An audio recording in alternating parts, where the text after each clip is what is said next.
The swords clash as soldiers battle against the mindless creatures you'd typically call goblins.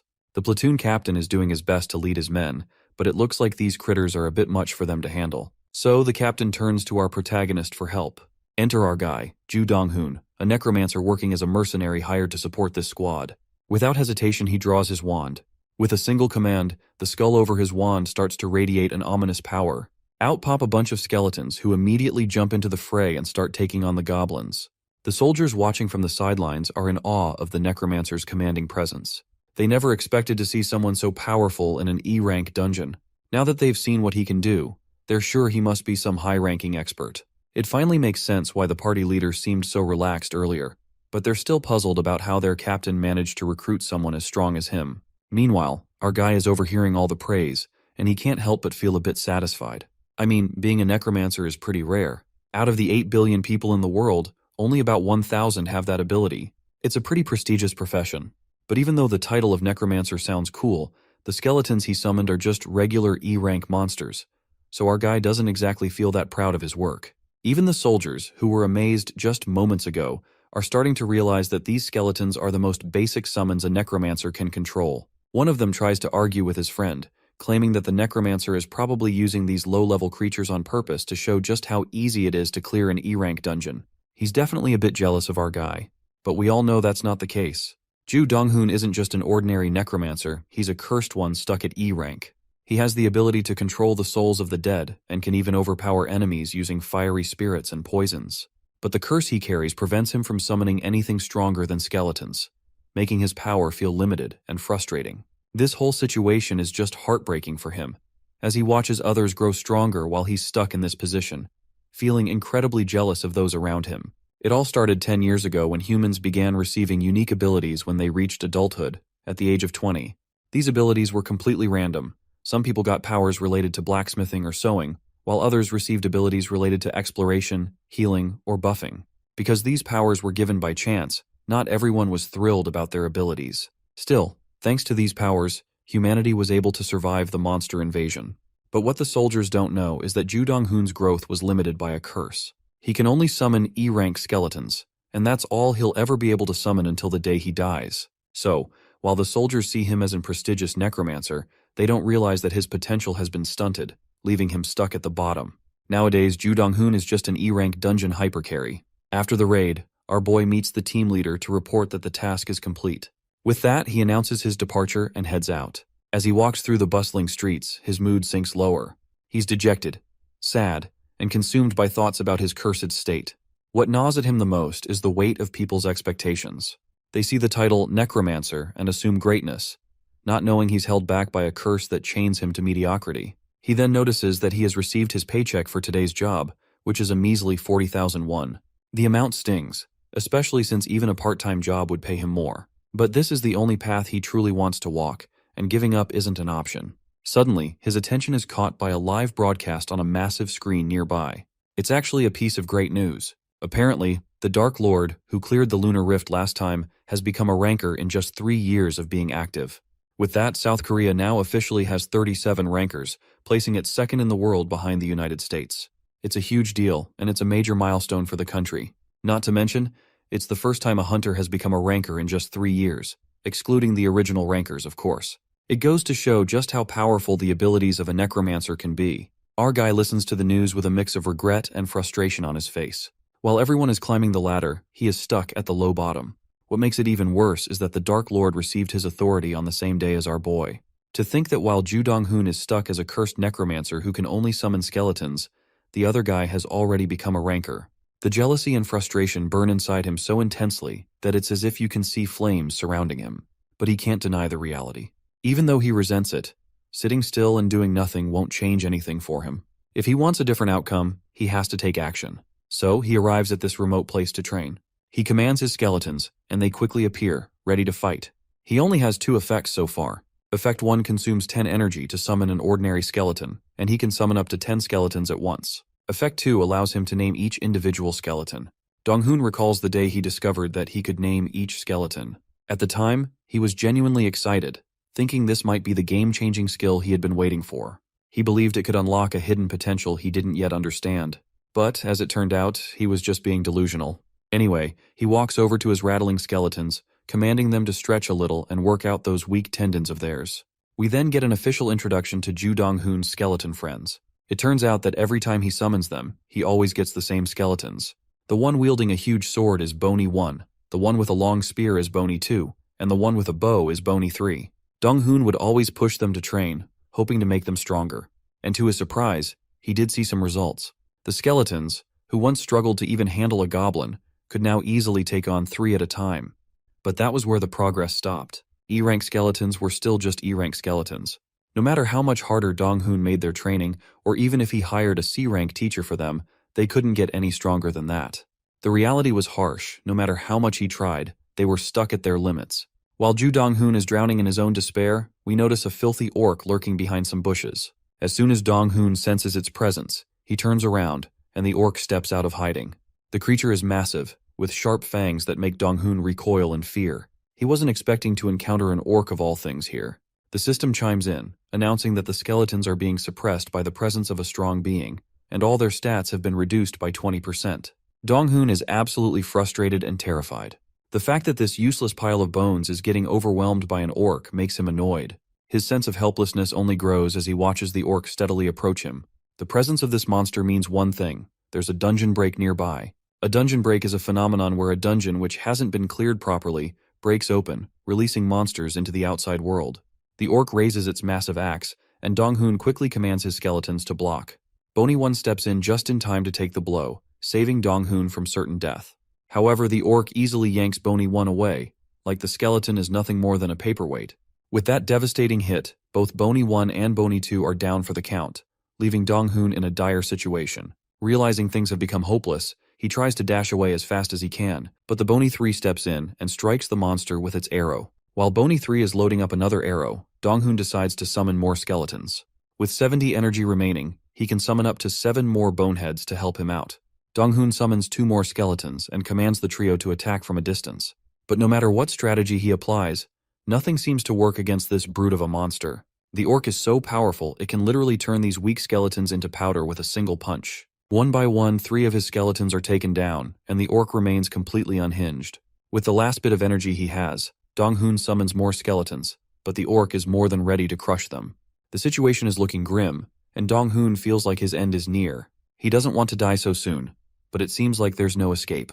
Just as he's about to lose hope, a particular system window shines brightly, glowing gold, like a glimmer of hope in his darkest moment. The notification reveals that Dong-hoon has triggered a hidden condition, something he never expected. It's a unique ability, one tied to cursed necromancers like him, and the condition is called 1000 Uses Rule. As the system announces this, Dong-hoon begins to radiate with this golden energy. The system further reveals that in order to upgrade his unique ability, he must summon ordinary skeletons 10,000 times. But that's not all. His rank has also been increased to D rank, and rewards connected to his new rank will be arriving soon. Dong-hoon's desperation grows with each passing second. He just wants the system to throw him whatever it can, knowing that he might not live long enough to use it later. He's pushed to his limits, and every instinct tells him he's about to meet his end. Finally, the system responds. It refills his energy, and his rank suddenly jumps from E rank to D rank. As soon as the upgrade completes, his skeletons begin to glow with a golden aura, signaling that they've gained new power. With this new strength, Bony 1 quickly draws his sword, stopping the orc's attack before it can land. This time, Bony 1 remains uninjured, unlike before when the orc had tossed him aside like a trash bag. Dong-hoon can't help but feel elated. Seeing his skeleton's new abilities gives him hope for the first time in a while. In order to check his new rank further, he immediately commands the system to summon more skeletons, and right away, 2 new skeletons appear, Bony 4 and Bony 5. Bony 4 is equipped with a sturdy shield, while Bony 5 holds a wand in his hand. Dong-hoon lights up like a kid in a candy store after getting overjoyed by the new additions to his army. The skeletons immediately engage the orc, working together with impressive coordination. The shield-wielding skeleton takes the role of tank, while the mage skeleton summons a massive torrent of fire and throws it at the orc. Bony 3, the spear skeleton, doesn't just stand by either. It charges forward and delivers the final blow to the monster. Together with their combined efforts, the orc is brought down, finally dead. Dong-hoon stands there watching in awe. Ever since he came to know that he is cursed, he had thought his life was screwed, but now, it feels like the gods have given him a second chance. Later we find Dong-hoon slurping down some tasty instant noodles, his attention fixated on his system stats. He can hardly believe it. To think that his abilities could actually grow, he had no idea this was even possible. But even now, he's unsure of what exactly he needs to do to reach C rank. Reaching D rank felt like a fluke, so the idea of advancing further seems almost out of his grasp. Still, he decides to stick to his usual routine of training his skeletons. The power of an intermediate skeleton is impressive enough, and Dong-hoon wonders just how much stronger they could get.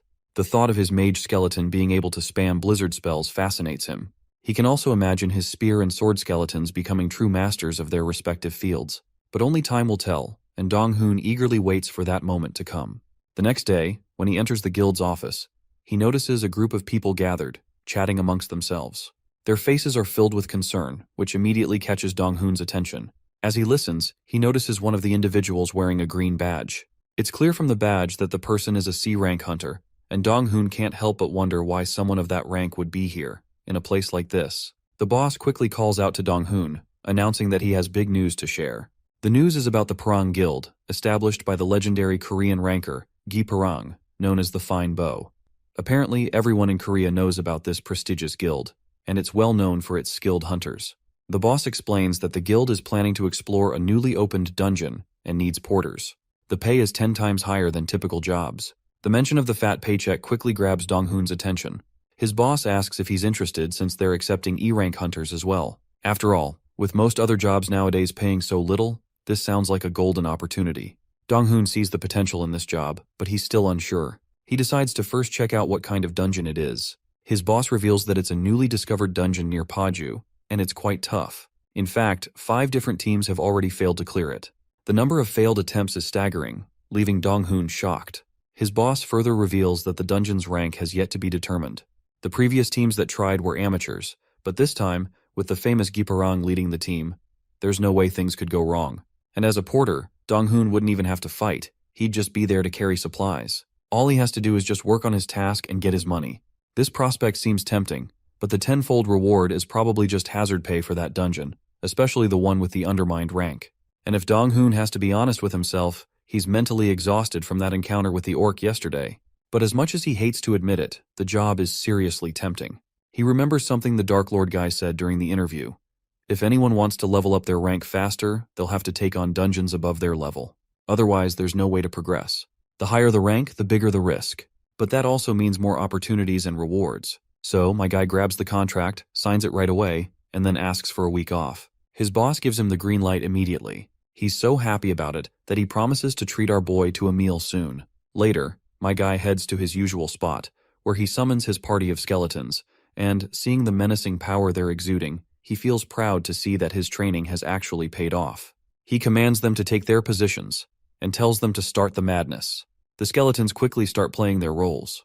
The sword skeleton cuts through the log like it's a cucumber, while the spear skeleton drills a giant hole through it with his spear.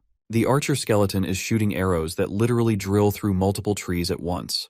My guy is left boggled, watching in awe at the true power of a D rank. It's almost as powerful as a C rank. I mean, he knew they'd gotten stronger, but he never thought they'd be this strong. At least not this quickly. Looking at the banged up dummies, he decides it's time to upgrade his training gear. These wooden scarecrows aren't cutting it anymore. But to get new equipment, he's got to spend money, which is something he's pretty reluctant to do. Sure, it's great that his skeletons have gotten stronger, but the real problem is himself. What if a powerful opponent targets him instead of the skeletons? It won't matter how strong his summons are, it'll all be over for him then. Right at that moment, Dong-hoon notices one of the skeletons walking toward him, holding out a wand. He's a bit bewildered to see this, but he grabs the wand anyway, and that's when he notices a barrier forming around him. He's not sure why the skeleton reacted this way. It's almost as if the skeleton read his mind, like it was answering his thoughts. Then the other skeletons start walking toward him. One of them even gives him a thumbs up. Dong-hoon is surprised to see the skeletons interacting with him this way. They used to just follow his orders without much else, so what's changed? How is the mage skeleton suddenly capable of using a shield barrier instead of just firing fireballs?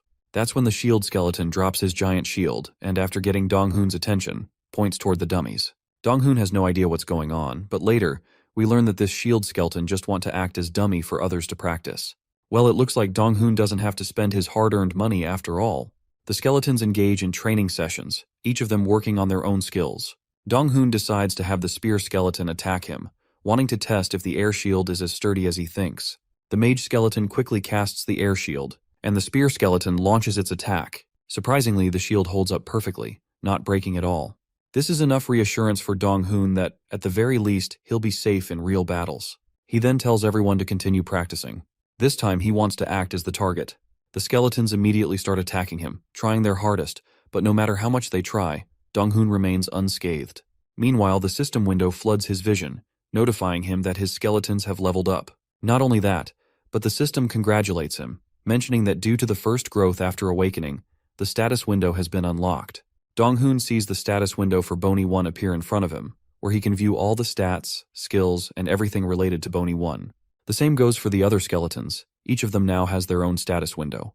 Dong-hoon feels incredibly satisfied seeing all his efforts paying off. Now all he needs to do is raise them comprehensively.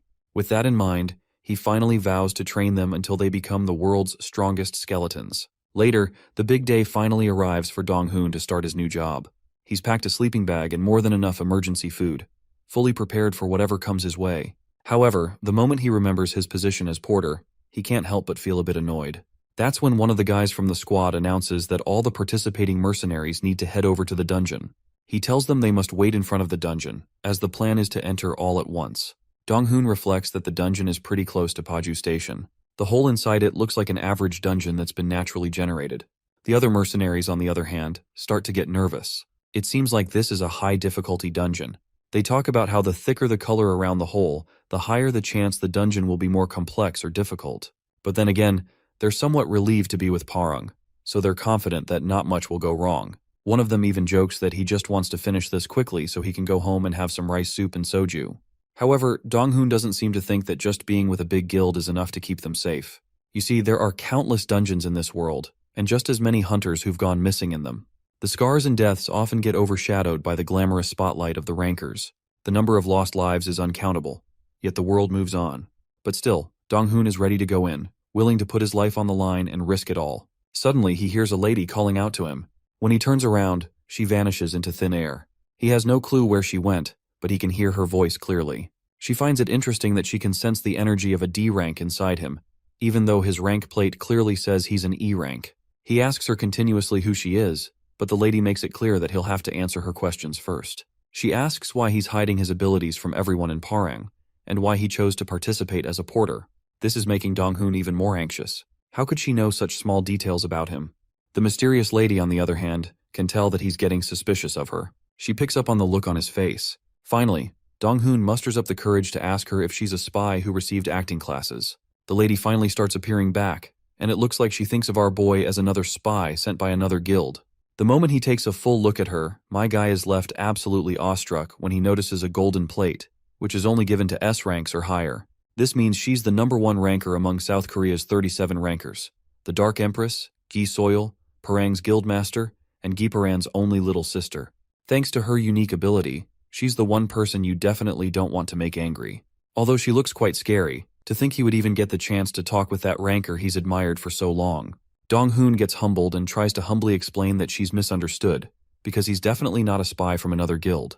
He's barely a D rank, and if it's a competing guild of Parang, it would probably be a big one. So why would they use a hunter like him? The girl goes quiet with a serious look on her face, but then she chuckles, and that chuckle turns into full-blown laughter as she apologizes, saying she was just joking. Her sudden 180-degree shift in mood catches him completely off guard. Why would someone of her caliber pull a prank on a nobody like him? It's clear that her presence commands attention, and everyone around is visibly awestruck to see her. Meanwhile, Dong-hoon finds himself buried in his thoughts again. Did she run a background check on him? He's starting to suspect she might have seen him training his skeletons. Something far from ordinary. Still, this feels like a once-in-a-lifetime opportunity for a ranker to notice him. She quickly apologizes for her earlier actions, admitting that she may have been a bit rude to him. She explains that she found it fascinating how a porter with an E-rank badge could manage to house 5 D-rank energies inside them. Well, it seems he's been caught, and he doesn't know how to counter this because, let's face it, she's absolutely right. Now that he thinks about it, the fact that she grasped his strength through energy detection is mind-blowing on its own. Ji Soil then mentions that her older brother asked her to join the second team's expedition as the scout, so she was looking for a porter, and just so happened to come across a suspicious one right here. She questions him about why he volunteered for the job, even though it could be a little dangerous. However, she acknowledges that, with his skills, he's undoubtedly the most capable among the porters, and he doesn't seem like the type to get scared and run away. Her questions are getting him more and more on the edge. But finally she drops the conversation, and given his skills, she promises him double reward once the expedition ends. This feels like an unreal dream to Dong-hoon. Not only is he getting a double reward, but he also gets to tag along with a ranker. He doesn't even hesitate before accepting her request because opportunities like this don't come often. Before we dive into this mysterious dungeon, let's break down how dungeon ranks work. Apparently, dungeon difficulty starts at 3 and goes all the way up to S. However, these ranks aren't set by any system. Humanity had to subjectively rank and quantify them. The tricky part is that you can't determine a dungeon's rank in advance. It's an unfortunate reality, as there's no reliable method to gauge a dungeon's difficulty beforehand. All anyone can do is head in and figure it out as they go. If there would be anything that can be done, it'd be to check the brightness of the aura surrounding the dungeon entrance. The darker it is, the more likely it's a high-level dungeon. However, even this method isn't foolproof. To standardize things, the association had to establish criteria. If a dungeon couldn't be cleared with 5 or more hunters of the same rank, the rank would be increased. And if 5 or more A-rank hunters participated but still couldn't clear it, the dungeon would then be designated as S-rank. Unfortunately, this process inevitably required sacrifices. The unranked dungeon Dong-hoon is about to enter fits into this category. Since sending their main forces isn't an option right away, a scouting team is sent in first to assess the situation. As soon as he enters the dungeon, the first impression he gets is that it's like he's entered a cave. Thankfully, they don't have any issues with visibility due to the luminescent pearls scattered around. One of the hunters decides to take those pearls in order to sell, figuring they could get a decent sum from them. But the guy with the red hair tells him to stop being reckless, reminding him that there have been hunters who've died from carelessly touching items in the dungeon. Dong-hoon can't help but notice how everyone seems to be fairly relaxed. Well, no surprise there, everyone except Ji-soil, who's an S-rank, has an A-rank badge. Ji-soil then warns everyone not to get too comfortable and tells them to prepare themselves. She gives commands to 2 members, Little Fire and Swift Blade, to scout around for 1 cycle. She then calls out to their guide, Kang Sun-wook, and tasks him with looking out for an immediate exit and covering the porters. Kang Sun-wook is confident, sure that he'll find it without issue. Ji-soil asks him about his unwavering confidence, and he responds that if he can't handle a task as simple as this, it'd be an embarrassment to his alias. You see, having an alias like Guide means you're expected to be exceptional at finding locations. It's a name bestowed by the system itself for being remarkably skilled at navigating dungeons. The guide then turns to Dong-hoon and asks if he's nervous. Dong-hoon admits that, yeah, he's a bit on edge. But instead of reassuring him, this bastard of a guide just tells him to stay nervous. Naturally, this leaves Dong-hoon baffled. What kind of comforting advice is that? Then the guide drops the brutal truth. You see, this dungeon has more than just 1 or 2 suspicious things about it. He explains that the Dark Empress, a ranker, isn't telling them to stay alert for no reason. This dungeon is too quiet. The structure is unusually simple, and there's a high chance there won't be any monsters. The reason behind this assumption is that if something lived in this small cave, there would be faint sounds, vibrations, or some sort of activity. The silence suggests a hidden gimmick, something unknown and potentially more dangerous than monsters. Dong-hoon is amazed at the guide's perception. To think he could deduce all of this before even exploring properly, it's truly something else. The guide explains that he's been in the dungeon business for many years, so it's pretty easy for him to figure things out. He then points in a specific direction and tells Dong-hoon to follow him for now and try to find the exit as ordered. Dong-hoon notices that the direction the guide is heading is actually the opposite of where the other hunters are going, but he figures it should be fine. He starts walking with the guide. The guide grows more and more anxious as they move forward. When Dong-hoon asks him why he's feeling this way, the guide explains that there are no traps, no hints, nothing to indicate anything unusual. He even says it feels like his body is getting heavier. He asks Dong-hoon if he's feeling the same way. Our boy admits that he feels chills creeping up his spine. By now he's not sure if they should continue going further. The guide isn't sure either. He admits that this is the first time he's ever felt like this. Not even meeting rankers has made him feel this uneasy. But here, it feels like something ridiculous might be lurking in the shadows. Since Dong-hoon is a necromancer, the guide demands that he summon something, anything, to help with the situation. If things go south, at least they should be able to defend themselves. My guy summons all 5 of his skeletons, and after that he's left with only 50 energy. The guide isn't sure if these ordinary skeletons will be any help and asks our boy if he's got anything better. Annoyed, Dong-hoon admits this is all he's got. That's when they suddenly feel something heavy, like an invisible force pinning them down. They decide to keep moving forward since there's an open area ahead, but our boy isn't convinced that getting there will actually help. The guide isn't sure either, but he senses the presence of several beings. If someone or something is out there, it means the place might be habitable. With no better plan, they start walking further, though the pressure makes every step a struggle. Seeing his master struggle, the mage skeleton decides to cast an air shield around him. But the shield shatters almost immediately, leaving my guy coughing up blood. The pressure is strong enough to destroy the skill the moment it's cast. He notices Kang Sunwook already way ahead of him. Donghoon is not here to die. He wants to live, to become a ranker, and he needs to survive to achieve anything. Then, something unusual happens. A system notification pops up, which states that you have reached the stage, an elderly man with white hair filled with deep resentment. Donghoon has no clue what any of this means. The system, in its usual cryptic way, goes on about with its bullshit. This time, it says that the old man's deep resentment is so strong that icy frost forms in his hair. Finally, it prompts him to enter the room and defeat the old man. The only guess Donghoon can make right now is that the white-haired elderly man must be the boss of this dungeon. Suddenly, he notices a group of people. One of the scrawny, haggard guys looks shocked but also relieved to see hunters have arrived. He quickly asks if they brought a reinforcement team. Donghoon guesses that these guys must be the hunters who tried to avoid the pressure and reach the place as well. The survivors, on the other hand, notice the guide's A-rank badge, and when they see the skeletons, they realize there's also a Necromancer, which confirms it's definitely a rescue team. They all plead with our boy to save them and get them out of there, but first they ask for food or water because they're really thirsty. The guide decides to distribute the emergency food first. Donghoon, on the other hand, is slightly upset that the guide left him behind during the danger, but he figures he has to understand. That's how dungeons work. Once Donghoon hands over the water and supplies, the survivors finally drink and sit down to eat. As they eat, the guide starts questioning them about their circumstances and what happened here. One guy volunteers to speak on behalf of his team, showing his B-rank hunter badge because, among the survivors, he has the highest rank. He starts by revealing that this place is hell. He's been a hunter for some time, but has never encountered such a strange dungeon. What makes it strange is that this place has no exit. From the starting point, no matter which direction you go, the twisted cave always brings them back to this door. Then they were tightly bound by this aura that made it impossible to escape. Ultimately, all they could do was challenge whatever lies beyond that door, and nothing else. But the clear condition here is pretty insane. Apparently there's an elderly man with white hair, filled with deep resentment, and he's impossible to defeat. Even if you're a B-rank hunter, you'll be like an infant before that old man. But the scrawny guy is sure that an A-rank hunter might make a difference, so he asks the guide to fight the old man and get them out of there. However, the guide isn't too confident about it either. Meanwhile, our boy wonders, if the boss is as strong as they say, how is everyone still alive? The survivor explains that the old man doesn't kill people. He just accepts challengers and conducts some sort of test. They don't know the exact details, but he simply subdues them painfully and agonizingly. And if does not see a worthy opponent, he simply throws the challenger out. But before throwing the challenger out, he tells them that they are not fit. That's actually pretty weird.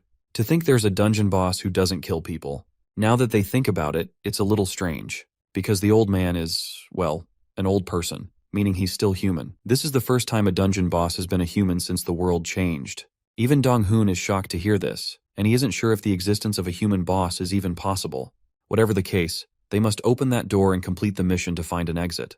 But our boy doesn't trust Kang Sunwook for this, since he's a hunter specialized in guiding only. Just as he's thinking about it, the Dark Empress arrives, followed by the other team members. Once everyone fills her in on the current situation, she decides to go in right away. Judging by their auras, she can tell that these survivors aren't doppelgangers or traps. It does bother her that the aura coming from the gate is so tense, but she can't just sit around and watch. All the survivors burst into tears of happiness as they hug each other passionately. She commands the porters and survivors to stay here while she takes care of things. Our guy is also feeling quite happy seeing this, because an S-rank awakener stands in a completely different realm from an A-rank. Not only that, she's ranked within the top 1,000 A-rankers. After tying her hair, she decides to go inside and tells everyone to prepare themselves. She grabs the door handle and proceeds to go inside. A while later, we find our boy, being the porter he is, sitting quietly and waiting for the other hunters to return. But right at that moment, the door opens, and the guy with red hair and the guy with glasses are tossed outside like beaten-up trash bags. Heck, even the so-called S-rank Dark Empress has been tossed outside. Our guy is absolutely boggled by what he's seeing. It hasn't even been 10 minutes since they went in, and they've already been thrown out. For an S-rank to be incapacitated this quickly is insane. But it looks like the lady isn't giving up just yet. She commands our boy to hand her an advanced level potion because she wants to go back in. Donghoon is bewildered by the courage she's showing, especially after getting beaten up like that. So he asks if she's sure about going back inside once again. She says yes without a shred of doubt, and explains that the survivors were right. The old man didn't kill her. He just subdued her painfully. He then hands her the potion, and she pops the bottle open with a snap, making it clear she's going to let this old coot know that she is, in fact, fit. The mention of fit triggers a thought in Dong-hoon's mind.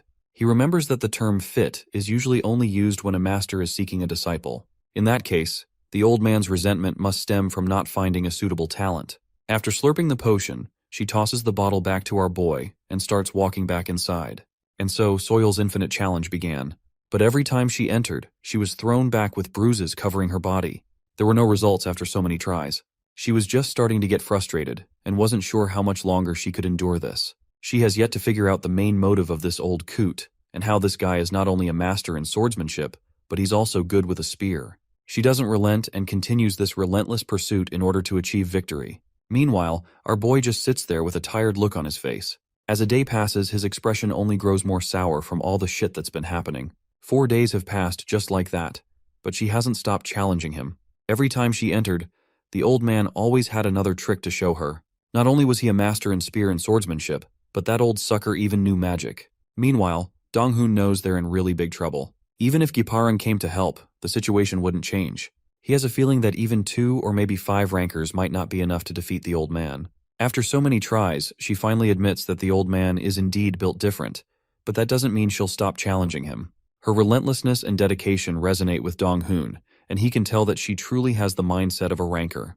But even then, she is unable to clear the dungeon, and the survivors are already starting to struggle. This is just getting frustrated because sitting idle is not an option either. Come to think of it, all the hunters, including the guide, have gone through that door and come back, except for our boy, of course. He starts walking toward them, prompting the lady to ask if something's on his mind, to which the guy states that he wants to try going in as well. Of course, the Dark Empress is bewildered, and the others start mocking our boy. They find it funny that a porter wants to enter a dungeon where even an A rank failed.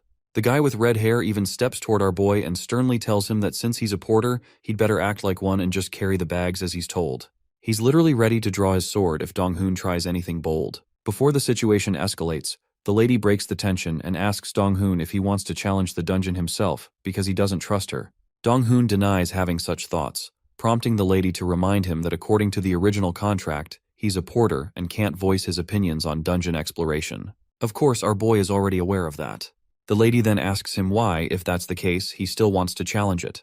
Dong-hoon reminds her of the old man's words, where he said he was looking for someone fit, so he figured the old man's resentment might be related to finding a worthy disciple.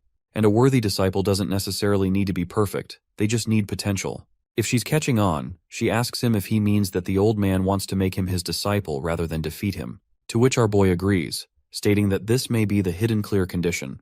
You see, sometimes dungeons have alternative ways to clear them through hidden pieces. This all finally makes sense to her to some extent, so for a moment, she decides to trust him. But she's still not sure how he plans on becoming the old man's disciple. She asks him if he's sure he has more potential than her or anyone else here. Dong-hoon can feel the stares he's getting because everyone thinks this lowly porter is trying to look down on them. So our boy states that he can't say that he has potential. The lady gets even more upset and asks him if he's now backing off from his words. Dong-hoon starts sweating under her intense gaze and tries to cool her down, but she keeps staring right through him with those piercing cat eyes. He scrambles, then finally responds that it's about pain. He reminds her how everyone else has experienced pain, so he feels like the odd one out here. Besides, she should take a break right now. The lady gives him a suspicious smile and twirls away with a dissatisfied look on her face. Ever since the start, she had a doubt, and she knew it from the beginning. But now her hunch is confirmed. He's definitely a spy. She asks him who he is. She can see that he has the eyes of a wolf on the prowl, so she asks him if he's after the dungeon's treasure, and wonders if he's hoping for some fortuitous encounter during the raid. Dong-hoon is absolutely boggled to see how perfectly she hit the mark. It makes him believe she should have been a fortune teller, not a ranker. How is she able to read someone like him so quickly, just by looking? Eventually, she gives him the green light to go and try, especially since there's no other solution anyway. And she wanted a break, like he said. If it works for her, then so be it. Besides, she's not one to talk, she failed after all.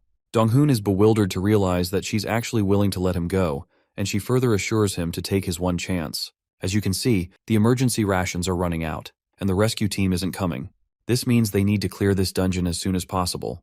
Our guy thanks her and bows his head respectfully. With that, he decides to get inside. As soon as he reaches the door, the system prompts him, asking if he wants to challenge the stage by opening the door. Of course, we all know what decision he makes. The door pops open, and the room is filled with darkness, along with the intense aura surrounding the place. The system tells him to defeat the old man. The old man shines brightly to the point that Dong-hoon has to cover his eyes. When he looks ahead, he notices that there's no one there. A force begins to pin Dong-hoon down, and he falls to his knees. The old man seems kind of annoyed that there's no one worthy coming here. First, it was that shabby girl, and now an even more pitiful fellow has arrived. He clicks his tongue as he delivers his judgment. Our boy isn't even worth looking at, and he should just get rid of this piece of crap. The old man's eyes gleam with a dangerous light, and Dong-hoon starts to feel the pressure building over his body. A golden system notification pops up in front of his eyes, telling him that he's facing the memory of a cursed soul. System also announced something about the hidden condition which has been achieved. This is the hidden condition for his cursed Necromancer trait. None of this makes sense to Dong-hoon. Meanwhile, the system continues to spout nonsense about how he has encountered a cursed soul's memory. A Necromancer ultimately commands the dead and encounters cursed souls with strong determination. The system congratulates him for unlocking a hidden skill, which is an S-rank skill known as memory recreation. Dong-hoon is in disbelief at the mention of S-rank skill, and for a moment, he wonders if he's dreaming. The system prompts him again, stating that he's using the skill known as memory recreation, which is an S-rank skill. Dong-hoon has no idea when he started using this skill, but now that he thinks about it, even though the old man said he would get rid of him, the old man hasn't done anything at all. Another system notification pops up, informing him that the system is recreating the memory of the cursed soul, master of all techniques, and he will soon be transported. A flash of light appears again, blinding him. When he opens his eyes, he finds himself in the middle of a blizzard, and standing across from him is the old man. The old man is going on about how there are no suitable candidates in this world, but it's too wasteful to just leave his powers behind. He finds his life quite meaningless. He had worked so hard to reach the level he's at now, but now he's forced to throw it all away. Meanwhile, Dong-hoon looks around in a frantic attempt to scan the area, but everything seems covered in snow. That's when his head begins to throb, and he starts to feel the emotions and memories of the old man. He hears how this old man calls himself a swordsman, spearman, assassin, archer, mage, buffer, healer, and more. He achieved all of this after mastering the flow of ki, and once you got a grip on ki, all techniques become one. Apparently, this old man transcended everyone and lived for a very long time. However, even ki couldn't stop him from aging. Dong-hoon just stands quietly behind the old man and hears him say how drinking cold water feels like swallowing poison. The once light air now feels like it's crushing him, aching to kill him. It's quite painful, agonizing, and he's thirsty. But he can't just die like this, and he wants to pass everything he has to his successor first. Finally, the old man drops to his knees, thinking that all he ever wanted was to find just one disciple to pass his abilities down to. He can't stomach the fact that there's no one with enough talent, and the idea of a single successor feels like nothing more than his meaningless greed. The old man is so desperate to pass down his powers that he's ready to sell his soul just to leave behind his complete self. With that, the old man collapses, and the system announces that the skill known as memory recreation, S rank, has ended. It seems that Dong-hoon has finally figured out what this place actually is. But before he can do anything, he feels that crushing force once again, which is trying to pin him to the ground. The system reveals that the master of all techniques is staring at him. He feels a sharp pain in his chest, but for some reason, a creepy smirk spreads across his face despite all the agony. It seems like he has finally figured things out. The old man addresses him again, asking if Dong-hoon just peered into his soul. Of course, Dong-hoon says yes, barely able to stand under the weight of the force bearing down on him. He's certain that if this old man is indeed looking for a disciple, someone who can inherit his vast power and knowledge, then it has to be him. However, other than finding it somewhat interesting, the old man is sure that Dong-hoon is useless and lacks everything necessary to contain his techniques. He cranks up the pressure even more, leaving Dong-hoon begging for his life. Dong-hoon reminds the old man that if he continues like this, he'll never find a disciple and will remain a ghost forever, unable to resolve his resentment. People will remember him as a stubborn ghost filled with obstinacy and bullheadedness. But the old man is not here to take any crap and gets even more annoyed at this insignificant ant talking so big and feeling so full of himself. To drive his point home, the old man extends his hand, intending to break one of Dong-hoon's legs. But Dong-hoon does his best to resist and tells him to listen first. He reminds him that he's mastered every technique, while the people of this world struggle to master even one in their lifetime. The old man dismisses this as nothing, believing that the world is vast and time is long, so surely there will be another genius like him. But Dong-hoon points out the woman he fought earlier. He breaks it to the old man that the woman from earlier is considered one of the strongest in the world. This catches the old man's attention. He wasn't expecting someone so weak to be considered one of the world's strongest. He questions how she could be one of the strongest with her lowly skills. My guy then challenges this old coot to look into his eyes, because he is determined that the old coot can tell immediately if he's being dishonest. Not surprisingly, the old man can tell that Dong-hoon is not lying, which is equally unfortunate.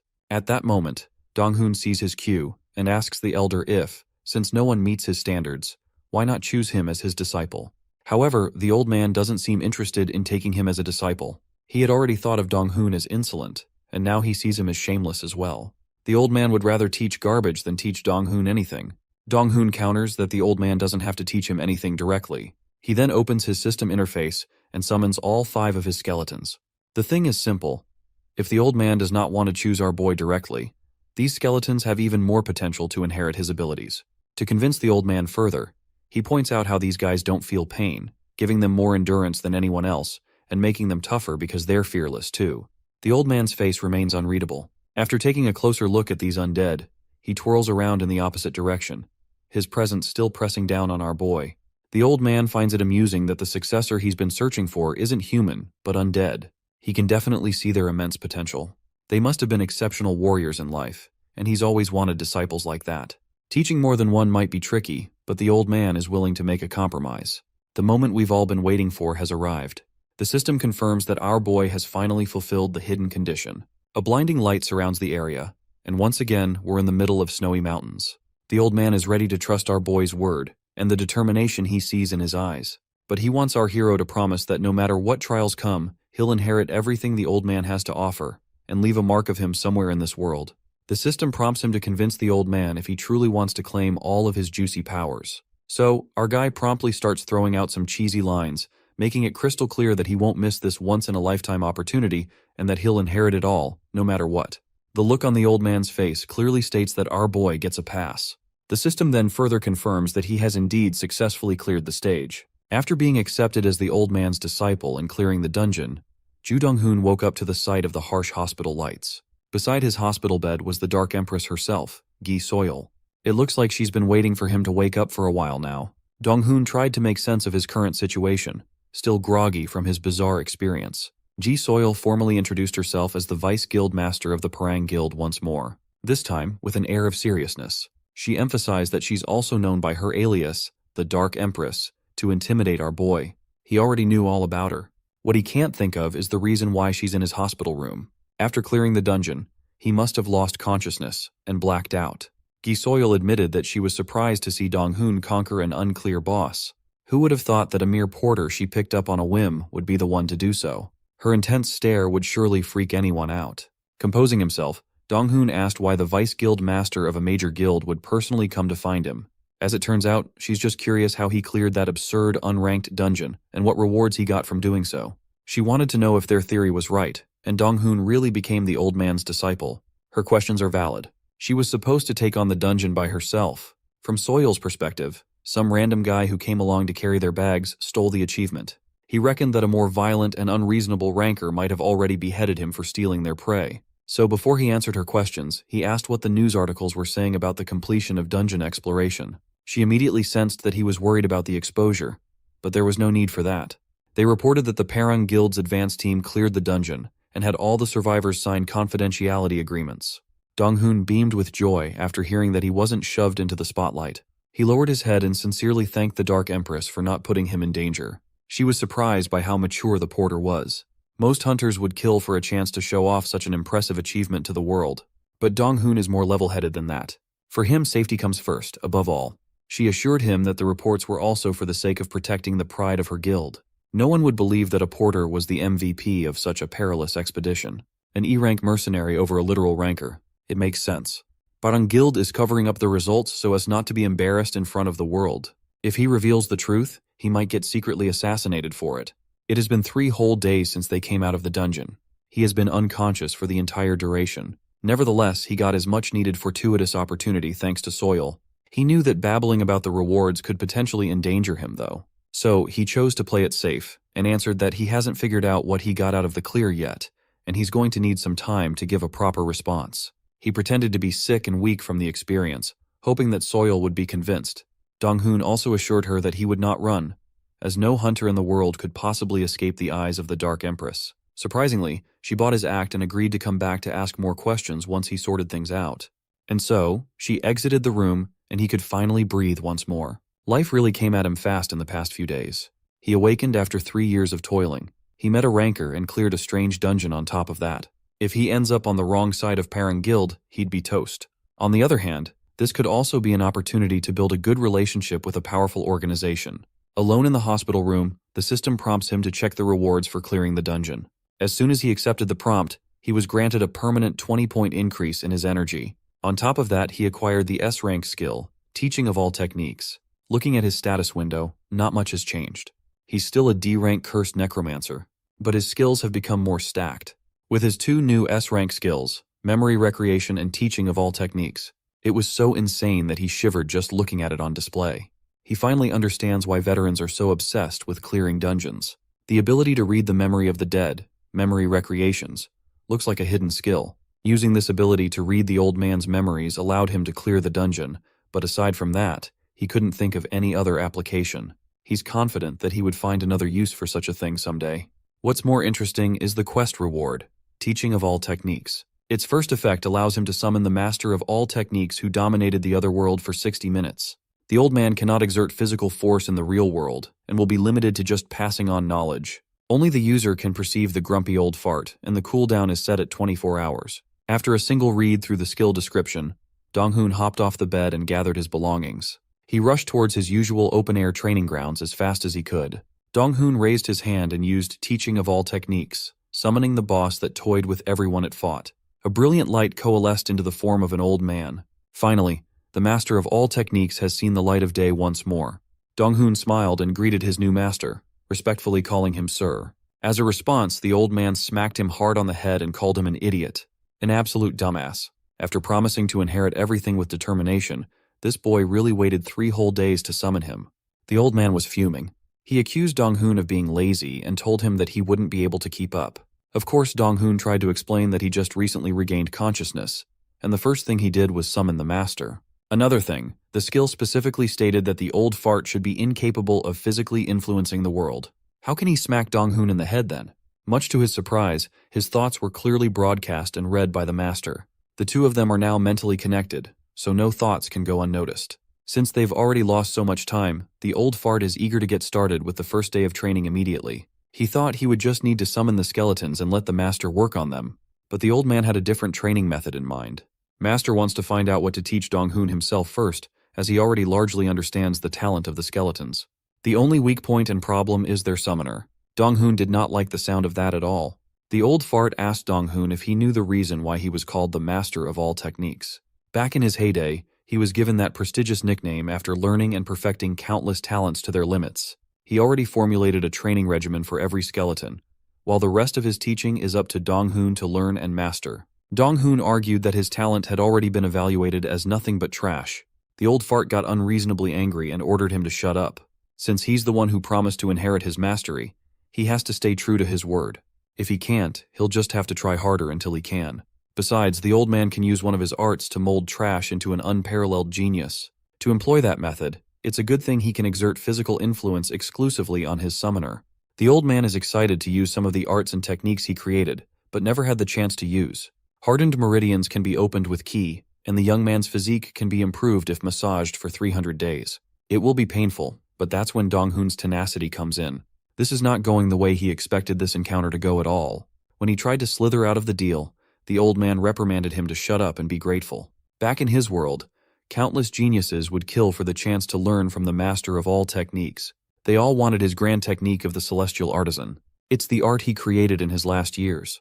Dong-hoon noticed some holes in the old man's reasoning, though. If he can turn trash into a genius, then picking a disciple shouldn't matter much. But for this technique, the master must use his life energy as payment, a steep price to pay. Furthermore, if he changed and increased a boneless disciple's talents, his body would melt and disappear for nothing. But now that he already died and is stuck in a spirit form, the drawback shouldn't exist anymore. So, Dong-hoon asked why the old man did not take any of the other people who tried to challenge him in the dungeon, and just use the overpowered technique on them. That earned the young man yet another painful punch to the top of his head. That one was for asking stupid questions without properly listening to the master's word. As he previously explained, the grand technique of the celestial artisan is an art that turns trash into genius. It is entirely useless if not used on trash. It's only effective if the target is at the level of food waste. Getting called a food waste as a backhanded compliment was certainly something.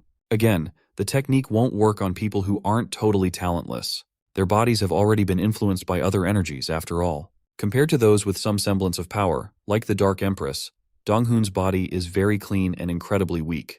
While he can summon the dead, his body is horrendously underdeveloped. Not only that, but natural-born geniuses are also more impressive than fabricated ones. So the old man tried his hardest not to go down this route. He originally intended to find a more impressive prospect, but now he's stuck with Dong-hoon. While his words might be harsh, the young man agreed with every sentiment. Furthermore, the thought of getting stronger alongside his skeletons sounds like a great deal. It's like killing two birds with one bone. So, when the master of all techniques asked him if he was ready, he wholeheartedly responded that he was. His newfound determination was quickly crushed as his agonized screams filled the training grounds. He tried to beg and tap out, but the old fart would not stop. He continuously pounded Dong-hoon's back with his fists, massaging his upper body with a flurry of blows. They haven't even gotten started properly yet, and he's already making a fuss. As the strange massage ramped up, Dong-hoon bit his tongue and tried his hardest to endure. If he wants to become a ranker, he must power through the pain. The old man completely battered his body while complimenting his guts and tenacity. Seeing as he's adjusting to the pace, the master increased the intensity even higher. Dong-hoon had never experienced pain like this before. It was so bad that he actually gained a C-rank pain-resistant skill from tanking the agony.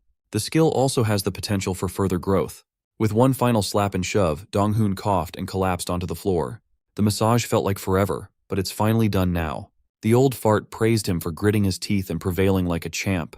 Despite having trash talents, it's rare for anyone to be so resilient. If he continues with his desire to become stronger and maintain the mental strength to fight through constant torture, he might not be a lost cause after all. Beaten and broken, Dong-hoon asked if they were done for the day. Unfortunately, the summoning duration still has about 30 minutes left. The old man picked him up by his shoulder, not letting him rest on the floor after enjoying such a precious massage. The undead battalion is waiting for their leader to join the actual training. Dong-hoon surrendered to his fate with tears rolling from his eyes. This is his new normal now, and it makes him seriously consider ending it all. You see, the foundation of all professions is physical strength. It seems like the skeletons can build that strength even without muscles. The old man's first proper teaching is proper posture, the horse riding stance he frequently uses throughout his life. Human muscles are concentrated in the lower body, so making a solid base is the key to building strength and stability. Considering that his body had just been battered badly in the guise of a massage, Dong-hoon was struggling to maintain his posture. To make matters worse, the old fart singled him out for his lack of talent, but he immediately praised his tenacity once more. The master believes that the summoner should not be weaker than his summoned beings, so he must work doubly hard. But Dong-hoon could already feel that his muscles were torn and would need some time to recover. He couldn't help but feel like posture training was pointless and just added torture. Nevertheless, he persevered like he always did, and collapsed as soon as the master ended the session. That's it for today. For his assignment, Dong-hoon must do basic physical training every morning before summoning the master for the real deal. And so, the master of all techniques has been unsummoned, leaving the young man glued to the ground, trying to regain his breath. His skeletons looked at him with utmost concern. When Dong-hoon finally caught his breath, he turned to Bony One. He asked the skeletal swordsman to carry him. He can't even move a single muscle after the torturous first day. The very next day, Dong-hoon's first destination was the mercenary agency. As soon as he entered, his agent asked him to come to the front desk quickly. In the lobby were the last dungeon survivors that they rescued. The guys stood up and walked up to Dong-hoon, calling him Mr. Necromancer. They noticed that he seems to have changed a bit. He looks a lot more muscular and better looking. They weren't bullshitting either. Just one day after the massage and the training from the old master, he had already bulked up by a noticeable degree. His shoulders have also grown broader, and his skeletal structure has been altered. It's hard to believe that a 30-minute excruciating massage could lead to such significant changes. Anyway, he can't think of any reason why these hunters in front of him would come and look for the porter. One of the guys formally introduced himself as Kang Jae-ho, a C-rank hunter. He claims that Dong-hoon's actions and attitude back in the dungeon left quite an impression on him. Since they made it out alive thanks to Dong-hoon, he tracked the porter down to team up once more. To be polite, Dong-hoon also formally introduced himself, fully disclosing that he's just an E-rank necromancer mercenary. Kang Jae-ho got straight to the point and proposed a business deal regarding another dungeon. They've secured permission to take on a well-known C-rank dungeon, and they want to hire Dong-hoon. They heard from the agent that he's struggling financially and is in dire need of a job, so it should be perfect. Dong-hoon looked at his agent like he wanted to murder the guy. All this dude does is sell him out to secure any job possible.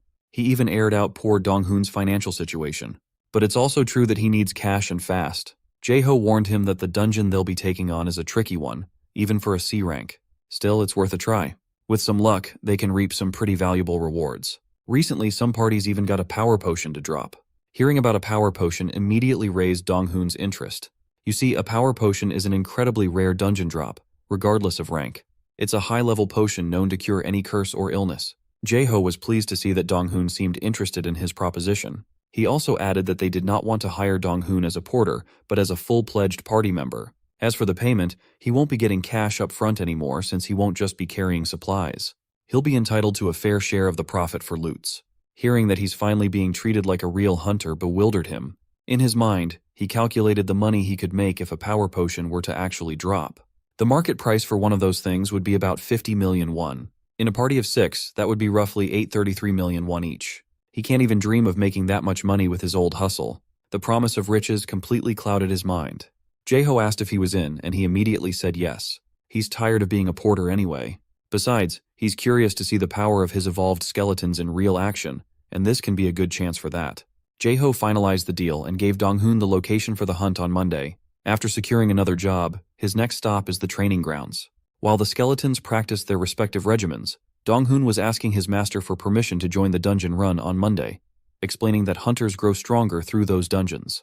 The old fart called the idea laughable. He sees Dong-hoon as a novice who hasn't even grasped the basics yet. He's practically trying to run before he can walk. Rushing or not, he still needs to earn a living somehow. Eventually, the old fart caved and agreed. He prefers giving his soul disciple some practical experience over studying theories anyway.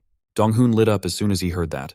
The master might have permitted him to take the job, but skipping training will not be tolerated. Seeing him recoil, the old fart insisted that Dong-hoon could just summon him inside the dungeon.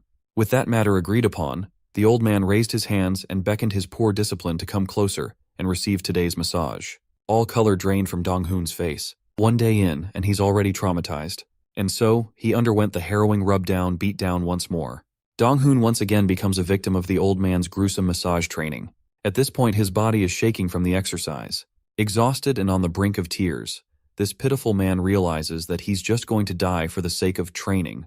It's true that he did acquire a new skill called pain resistance, just like his system told him. It has a secondary effect of numbing his senses when the pain is extremely high, and if not for this skill, he would have been dead or gone completely insane. Grateful for having survived the old man's torture, Dong-hoon is looking forward to helping his skill evolve in order to make him more resilient.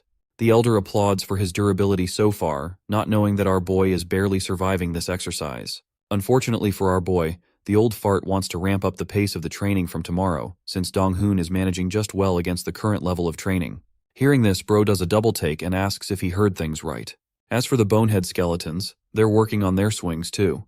The elder tasks everyone in the group to gather all at once. They make their way with their bony little feet. The elder points to a nearby spot and instructs the group to assume a squatting position like last time. He also claims that as part of their dealing program, he's going to teach each of the skeletons a new technique every day. Dong-hoon is surprised by this. The elder points to one of the boneheads and picks him to be the first target. Now Dong-hoon's summons already know how strict the old man's training is. Poor bonehead gives a worried look to his master. The swordsman is up first, and Dong-hoon explains that it doesn't really have any special skills besides swinging a damn sword. The elder is okay with that because he wants to develop the swordsman's techniques as part of their training. He commands the skeleton to go ahead and try swinging its sword. Bonehead 1 is comforted by his master, but in reality even Dong-hoon knows that his summon is going to persevere through hell just to survive the old fart's sword training. The poor skeleton fidgets. Despite being an undead, it is still afraid of what the elder is going to do to it. Anyway, the training begins with the skeleton swinging its sword. Next, the elder addresses Dong-hoon by his name because he's got a different plan for him in mind. First, he asks a philosophical question to gauge Dong-hoon's current understanding of swordsmanship. He wants to know what swordsmanship means to him. In typical fashion, Dong-hoon provides an answer like any other person would. He thinks swordsmanship is just a mere technique deployed with a sword. Predicting his rather simple response, the elder isn't impressed. However, he also thinks that defining swordsmanship like that is the best way to think about it.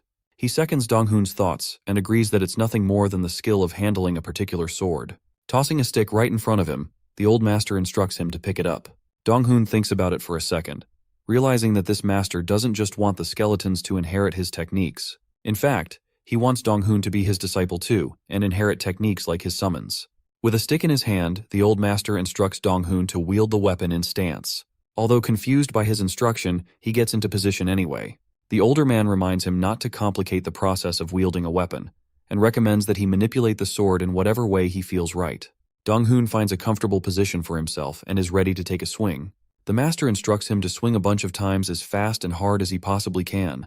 Dong-hoon follows his words and begins with awkward strokes and swings in the air. While letting out a small chuckle, the old man is impressed by Dong-hoon's performance. But his reaction seems half-assed, because in his mind, Dong-hoon threw terrible swings. He starts to question the credibility of the old master. The elder explains by pointing to Dong-hoon's grip on the stick. His thumb and the rest of the fingers are in the correct position. Regarding his swinging posture, he isn't doing the worst. The older man describes how he swung from one particular direction to another. He also comments how he has yet to teach Dong-hoon anything about swordsmanship, yet even now, he's swinging comfortably in what he believes is the best way to deliver a slash. According to the old master, one's perception of a slash is the result of the experiences they had throughout their life. Effectively speaking, Dong-hoon was putting his entire life into the swings he had just now. Hearing this complex explanation, the low ranker wonders if he was really doing that. The elder amusingly asks him a question. He wonders what would happen if a person added proper strength and speed to Dong-hoon's slashes. Being the idiot that he is, our boy spaces out without really understanding the point of the question he was just asked. The old master tells him that any slash, no matter how terrible, can become incredibly powerful with the addition of strength and speed. Those two factors will never change as they're a part of reality. Finally understanding his point, Dong-hoon grips his stick and reaches an enlightenment. The old master wants him to create his version of a slash and then amplify its power. Glad that he's getting the hang of things, the old master turns around and asks him a second question. He wonders what would happen if a slash was repeated millions of times and eventually reached its full potential. Demonstrating what he means, the old master picks up his sword and decides to showcase what a true slash refined to perfection truly looks like. Dong-hoon's eyes widen as the master initiates his first swing. A clean cut through the air before dishing out a few more swings that are so perfect, even Dong-hoon is left speechless. His master doesn't want him to dwell on theory, and instead prioritizes that he focus on improving his slashing technique. After he's capable of doing that, his normal slashes will become the standard for his technique. Dong-hoon understands now. He knows that it's fine if his swinging posture looks incredibly wonky and trash. After all, nobody is going to care about how he swung his sword, since it's his slashing technique and he can use it his own way. The system informs him that he's just acquired a new skill called Rend. It's the representation of his slashing skill and has the potential to improve. The scene cuts to the Parang Guild's headquarters where the guildmaster is doing work. This man is ranked 58th in the entire world, and nicknamed the Fine Bow for his exceptional archery skills. Gi Parang sees Soyul, his little sister, who has strangely come to talk to him out of nowhere. Even Gi finds it weird and points it out. Soyul addresses how she's felt worried about a particular affair, surprising her brother.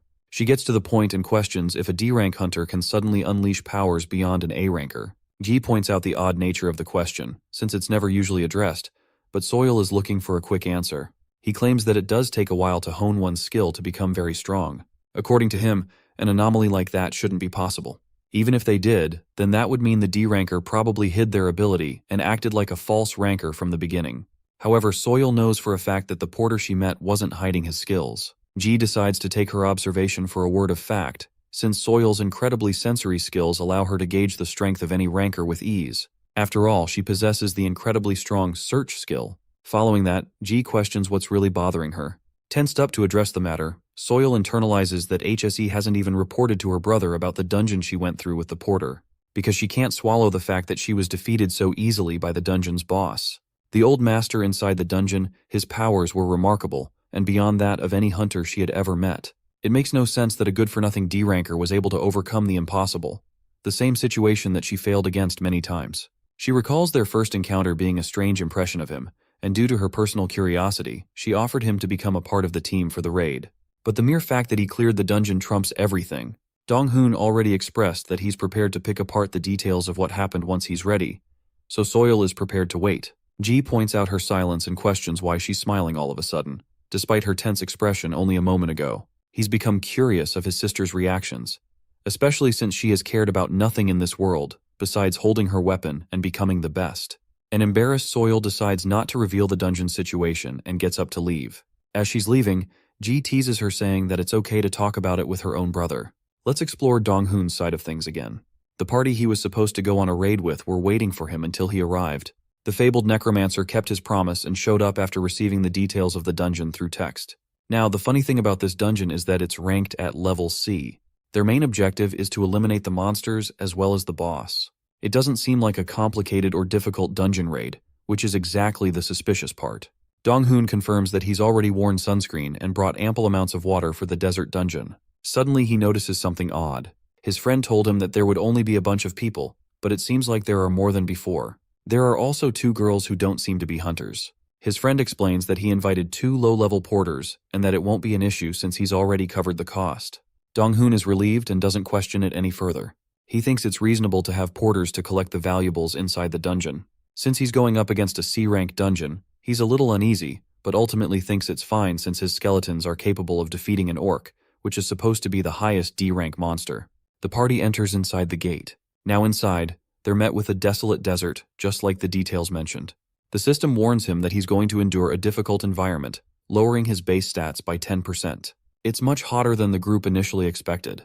They'll have to endure it no matter what. Despite their reactions, Dong-hoon doesn't seem to be having a difficult time. He thinks he should be alright. After all, to him, it's nothing compared to the daily massages he receives from the old fart. Activating his summoning skill, Dong-hoon brings out the Bonehead party, each equipped with their weapons and ready to rumble. The Boneheads further add to the volume and size of the group. The other rankers are surprised to notice that his summons seem way stronger than last time. The leader of the party gains their attention and expresses the different types of monsters they'll be dealing with. Scorpions and snakes are on the list, scaring away a bunch of the hunters. But it's nothing to fear since they're no more than C-rank monsters at best. The leader explains that they need to follow instructions closely and do as they're told, as everything will be fine aside from that. And so they begin their agonizing walk through the desert, but it's already taking an effect on the poor rankers.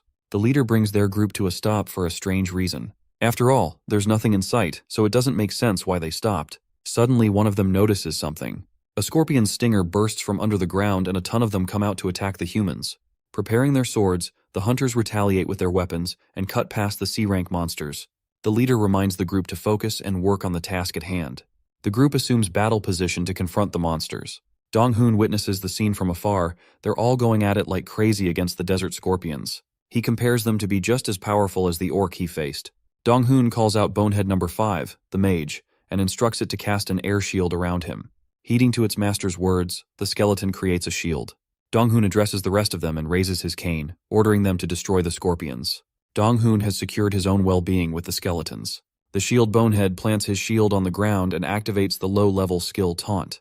Dong-hoon orders the rest to defeat the monsters. The scorpions have been provoked and they're all targeting Bone 4. The swordsman skeleton raises his sword and connects its first attack.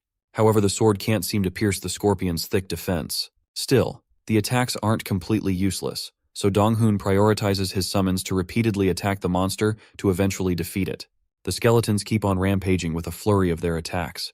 The spearman finally pierces its skin with its precise strike. Witnessing the scene at hand, Dong-hoon is delighted to notice that his summons are way stronger than he assumed. Even the group leader has come to impressively state how Dong-hoon's summons have become stronger. Dong-hoon claims that it's nothing noteworthy and he's just taking care of the trash since the main group already handled the scorpions. The leader pokes fun at him for being so humble like that. Dong-hoon internalizes that he's still a little suspicious about the way this guy is acting. Then there's another fact. The rest of the hunters seem so powerful that Dong-hoon's presence in the group wasn't really necessary at all. He's just an E-ranker after all, but they seem to know that he received the rewards from the high-level dungeon last time. It's only because of the confidential contract with the Parring Guild that none of them can address the topic or discuss the details with him. The only way to make a person talk and answer their questions is via dungeon exploration, where there isn't any kind of surveillance or monitoring for them to worry about, and it cuts out all troubles of evidence. Accidents are known to happen inside the dungeons. It's no wonder our boy is getting devious side-eyes from the rest of the group, as if they're all secretly judging him. However, it's just a theory, so Dong-hoon doesn't want to think too much about it. While he's thinking that, the leader of the party smiles, because he knows things are going as planned. Anyway, they eventually get to the temple of the ancient desert Scorpion King. The system informs him that in order to break the seal, one person is needed as a sacrifice. The sacrificial altar requires 2 offerings. Now this is the scary part. Remember the 2 F-rank porters that were brought along? They're eligible to become a part of the offering, which is the scary part. Dong-hoon is shocked because this was conveniently left out in the dungeon details. The group leader's men act like they weren't expecting this at all. These assholes are in the full mood to use the porters as their chosen offerings at the altar. Frightened for her life, one of the porters requests the party leader's assistance. But this bastard is just like the others. He thinks it's suitable to use the two offerings as their plan. Horrifyingly and without remorse, he orders both of them to go up and become the victims. The porters lash out against the mercenaries for being crazy, but their leader doesn't care at all and recommends they just accept their way of doing things. Faced with this unfairness, they question why he's doing this. Then it hits them. It was this despicable man's plan from all along. He lets out an evil laugh, reminding them of the higher pay he promised to low-level porters like them.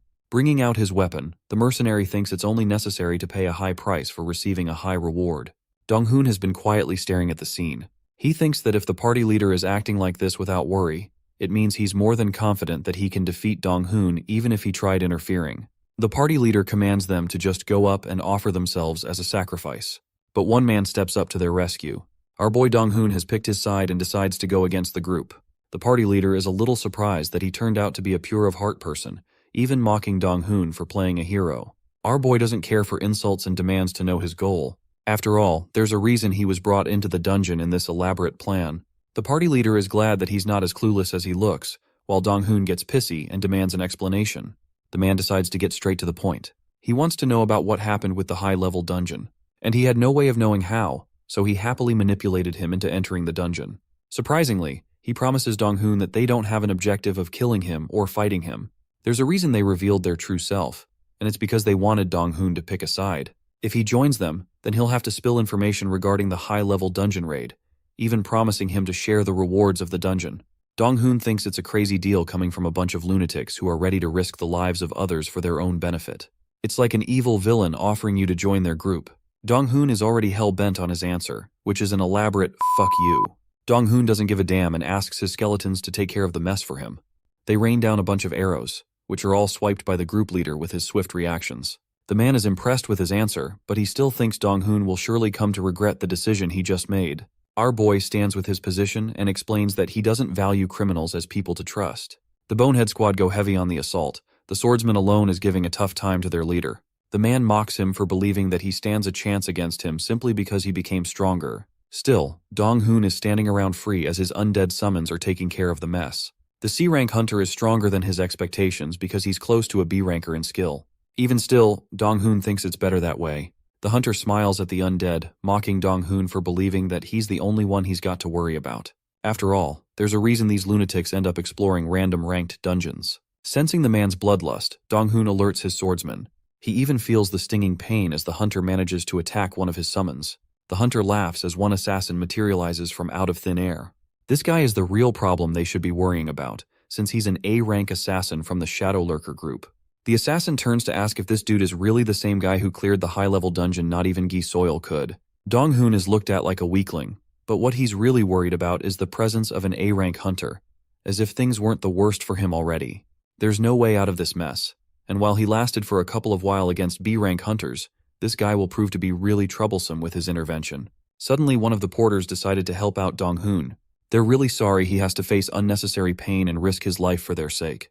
Looking at their sad and innocent expressions, Dong-hoon wonders why they have to go through something so cruel and become the sacrifice. The situation frustrates him, and in a way, only strengthens his resolve to save the porters. Even if the A-rank assassin is standing before his summons, Dong-hoon is prepared to do whatever it takes, especially because he's got a cheat code. Bro pulls up his master who is so strong that even A-rankers are nothing to him. Activating the skill, he calls forth his master, but the assassin and other B-rankers seem to take this matter lightly. The old man assesses the situation and claims that he predicted this would happen. Dong-hoon is in a tight spot and wants immediate advice. But even his master is like, "This one is on you, because you're definitely getting squashed by these guys." Dong-hoon is begging him to give him a hand, since his death would mean he won't be able to succeed in his master's goal either. The elder doesn't care, and believes that he should be the one who should be annoyed with him instead. After all, despite his capabilities of mastering every technique, he can't overcome the impossible. The assassin takes it nicely with Dong-hoon and simply asks what he gained from the dungeon. Dong-hoon comes to a stop and realizes that these guys are actively looking for the reward he obtained from the dungeon. When he understands that, he realizes that there just might be a way out. All of this is just a means to intimidate him and become the one to control the situation. After all, they'll face much trouble if he doesn't share what he found. The elder reads his thoughts and realizes what his disciple is about to pull off. Dong-hoon gains their interest by talking about the reward. The assassin confirms that he's just interested in hearing about the reward, the same reward not even the bitch Soil couldn't accomplish. Deciding to spill the beans, our boy claims that he's got no options facing an A-rank hunter. The assassin puts his weapons aside, believing that Dong-hoon is making the correct choice here.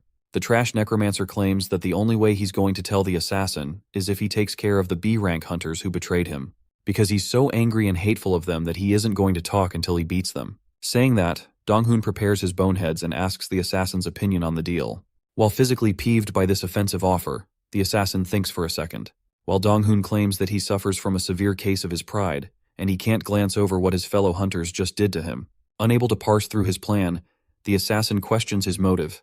Dong-hoon waves his hand and reassures the assassin that there's just no way for him to escape, and even if he was plotting something suspicious, he would immediately be caught by the A-rank hunter. The assassin agrees to his persuasive remark. Now it's the B-rank hunters who are on the back foot, because Dong-hoon has just convinced their best weapon to his side. He expresses how he's already prepared to die. After all, there's just no way to survive the wrath of the shadow lurkers. The B-rank leader gets agitated hearing his every word. Dong-hoon claims that he just wants to kill them, and then he's ready to meet any fate. And if the assassin can't accept this deal, then he's fine with his life being taken anyway. He even threatens to end his own life with one of his bonehead swords. It's funny because you can literally see him being scared shitless, as well as the bonehead. The assassin stops him from taking such a step, and even shuts down the B-ranker leader. He's prepared to give Dong-hoon 30 minutes to handle them, but in case he pulls off something stupid, then he promises to torture Dong-hoon a fate worse than death. It's a terrifying offer, but it's the only chance our boy needed. Dong-hoon is given 30 minutes to get his business done. The situation has turned in the favor of him, and against the bastards who betrayed him. The B-ranker leader questions if he can truly defeat him, but our boy is simply confident in the Bonehead Squad to take care of things for him. The elder is glad that his disciple created a unique setting for him, and now even offers to intervene in the battle. He wants Dong-hoon to use this as a practical training experience and asks what will be done with the assassin in mind. There's the obvious fact that if Dong-hoon doesn't preserve his strength for him in the end, he'll end up completely exhausted.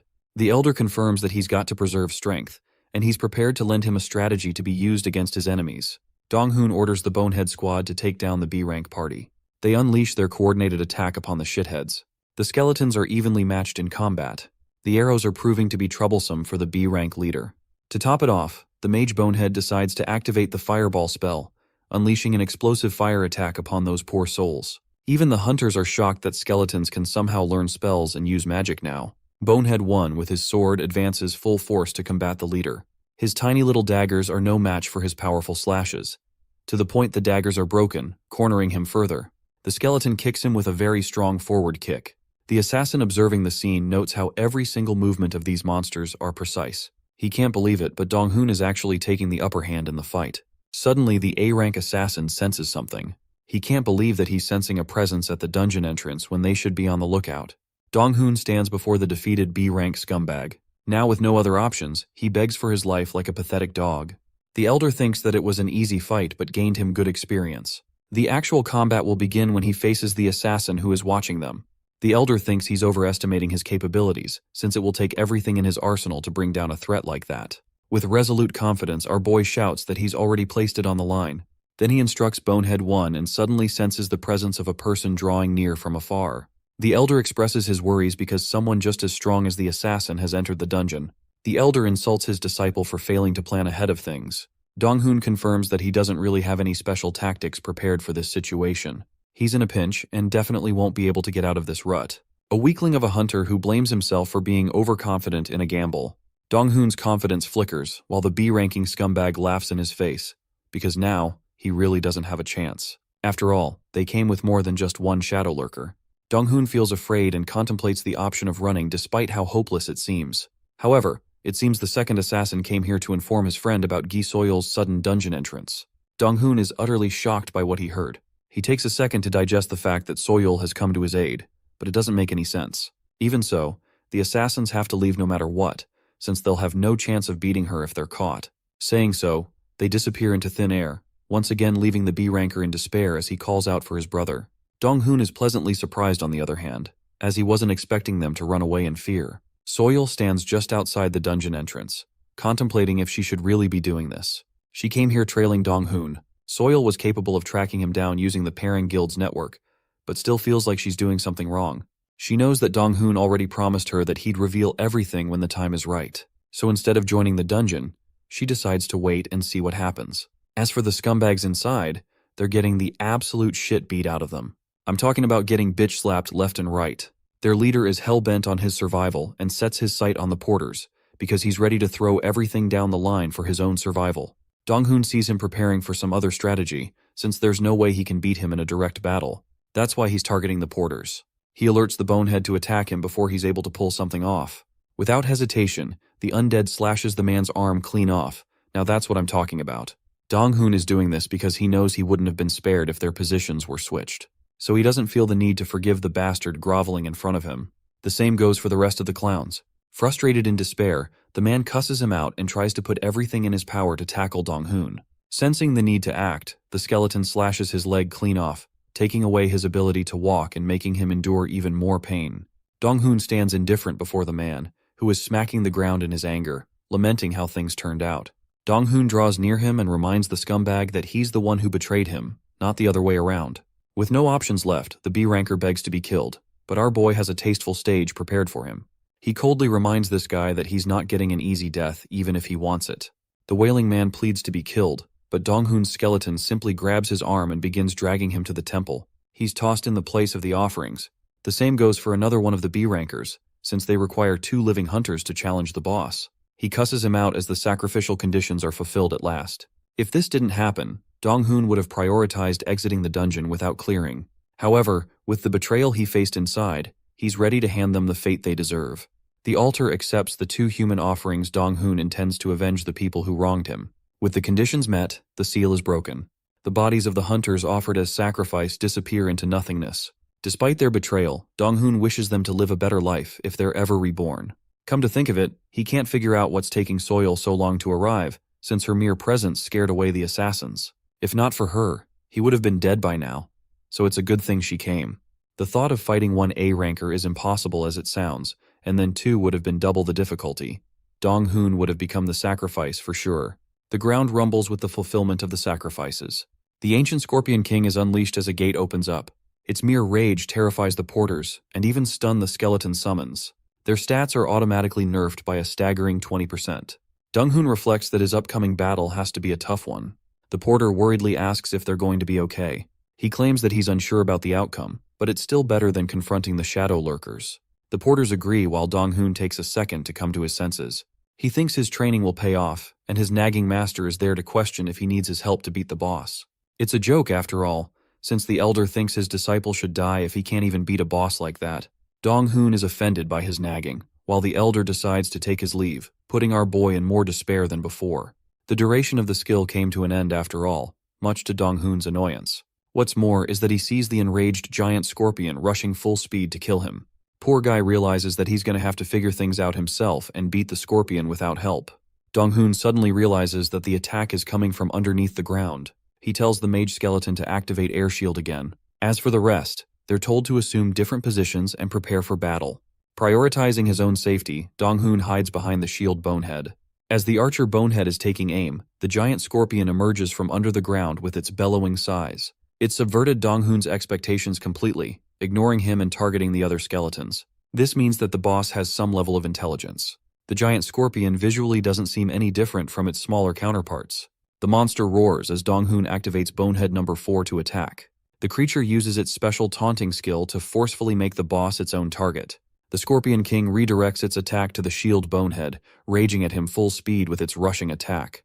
The attack finally connects as bonehead 4 blocks it, surprising Dong-hoon with its durability. This allows Dong-hoon to form a counterattack of his own. He judges his options and calls each skeleton to attack at once.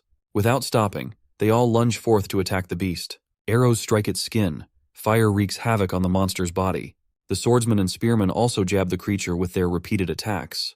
Dong-hoon isn't looking for a weakness and isn't interested in discovering one. He thinks no one can survive such a brutal numbers advantage. Or so he thought, because the scorpion is quick on the draw and whips its powerful stinger to combat all skeletons at once. They're pushed away, and while it seems difficult to beat the monster, Dong-hoon is glad that his summons are somewhat capable in dealing damage. It's visible from the injuries sustained by the Scorpion King's body. Dong-hoon orders them to lay down their lives and relentlessly attack no matter what. He also assesses how many energy points he has left and realizes that 50 will be enough to beat the boss. Dong-hoon is confident that he'll just keep on summoning them over and over, making them invincible in this fight. Bonehead 1 is crushed, and like clockwork, Dong-hoon calls him to the field again. It consumes 10 energy points, so he's only got a handful of summonings left. The Scorpion King is met with the relentless attacks of the Bonehead squad again. Bonehead 1 and 2 are the first to attack. The swordsman capably slices off the creature's stinger with its powerful slash. Now that the Scorpion King has lost its precious stinger, the rest of the undeads leap on top to deal brutal attacks, piercing its skin. So far so good. Dong-hoon has just defeated the boss monster on his own, but it has left him completely exhausted. After so many summonings, his energy points are only 10. The battle could have gone either way if the Scorpion King was more durable. In any case, all of his monsters receive adequate buffs, increasing their level for clearing the stage.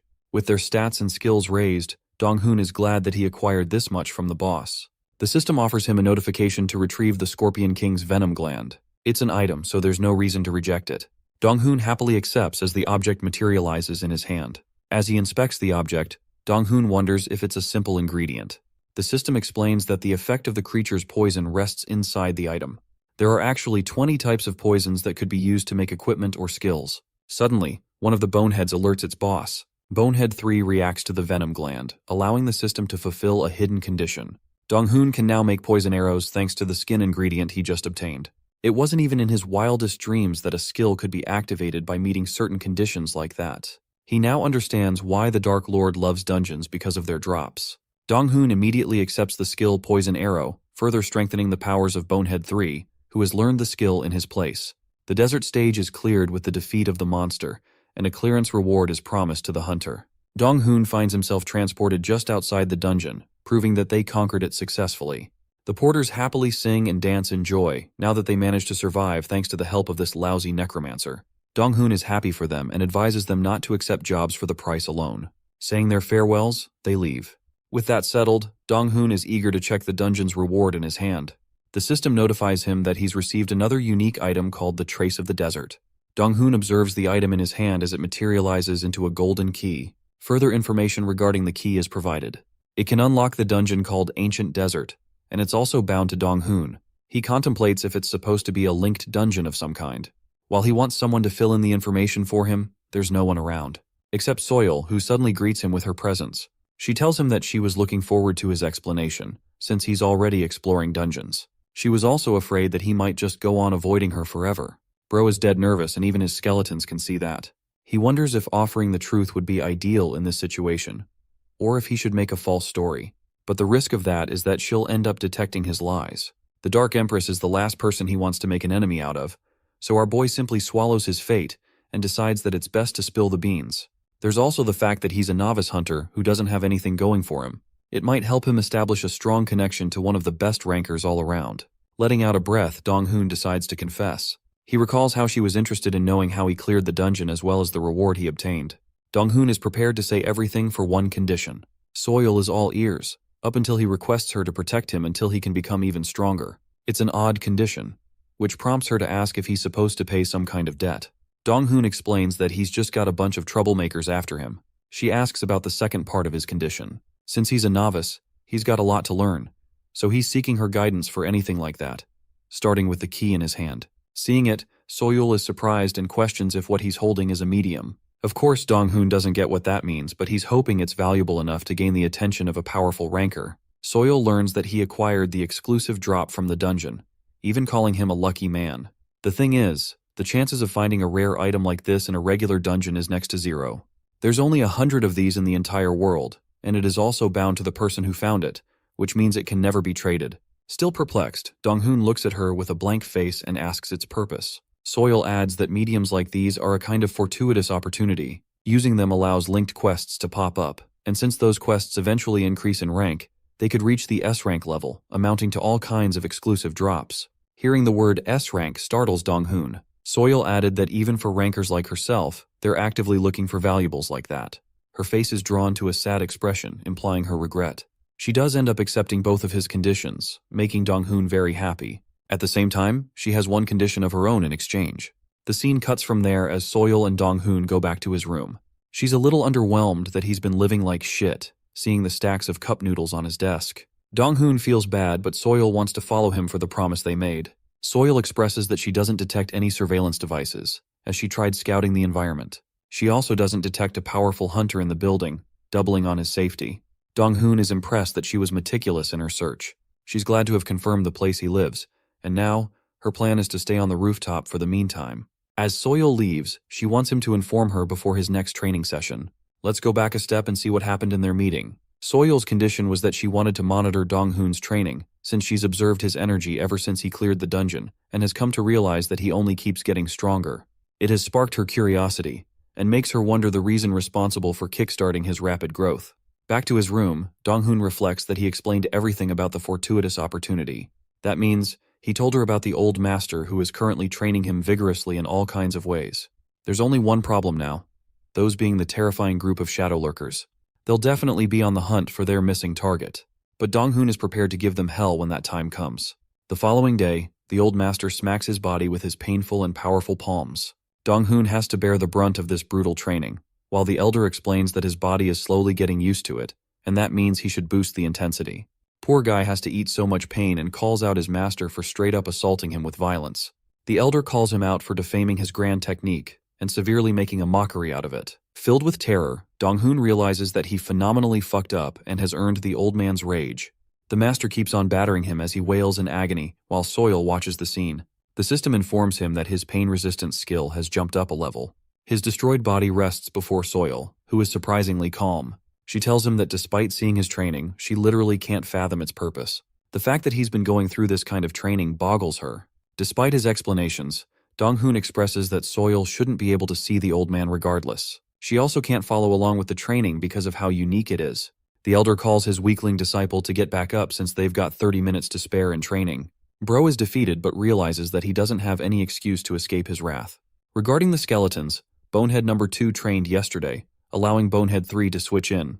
The skeletons are consistently becoming stronger with every passing day, the only problem being that as much as they grow, the more Dong-hoon has to learn in their stead. Commanding open the status window, he sees all of his stats.